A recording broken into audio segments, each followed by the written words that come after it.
News 18 Marathi, Vithoba आयुर्वेदिक दंतमंजन आणि LIC प्रस्तुत विठ्ठल भक्तीचा स्वरमहोत्सव भेटी लागी जीवा. Powered by Reliance Industries Limited. Jewellery partner Chandu Kaka Saraf. Banking partner GS Mahanagar bank. Special partners Purva आचे Grover, Garud Zep career academy, Gausakshi cow cookies, Pedcorp, Padgilwar private limited आणि कास्ता पाईप्स. संत नामदेव महाराजांच्या रचनांपैकी एक सशक्त रचना म्हणजे काळ देहासी आला खाऊ, आम्ही आनंदे नाचू गाऊ. मृत्यू दिसत असताना सुद्धा आनंदाने राहण्यासाठी अध्यात्माची सशक्त बैठकच लागते. यात एका ठिकाणी नामदेव महाराज म्हणतात, टाळ मृदुंग दक्षिणेकडे, माझे गाणे पश्चिमेकडे. आता टाळ मृदुंग हे दक्षिणेकडे आणि माझे गाणे पश्चिमेकडे कसे?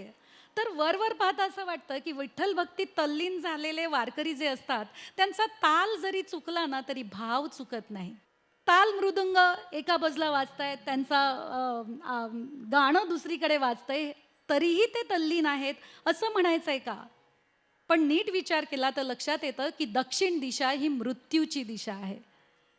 टाळ मृदुंग वाजत प्रेतयात्रा जाते, ती दक्षिणेकडे जाते. दक्षिण दिशा ही मृत्यूची मानली जाते, पण माझं गाणं आहे ते पश्चिमेकडे चाललेलं आहे. कारण सूर्य हा उगवतो पूर्वेकडे, मावळतो पश्चिमेकडे, पण तरीही माझं ते गाणं आहे. कारण पश्चिमेकडे सूर्य मावळला तरीही पूर्वेकडे तो पुन्हा उगवणार आहे. आणि तसेच माझे जन्माचे फेरे जे आहेत ते चालत राहणार आहेत. आणि ते फेरे जर चालत राहणार असतील तर तेवढे जन्म मला या भगवंताची सेवा करण्यासाठी मिळणार आहेत. आणि याच आनंदात आम्ही नाचू गाऊ, आम्ही आनंदे नाचू गाऊ. हा अर्थ जो आहे, हा अर्थ तिथे अभिप्रेत असावा. मग दुःख कसलं? बा विठ्ठला जन्मी द्यावी सेवा. म्हणजे आम्ही आनंदाने मोक्षाकडे जायला मोकळे. काळ देहासी आला खाऊ, आम्ही आनंदे नाचू गाऊ. सादर करतोय साहिल विषय.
क्षिणे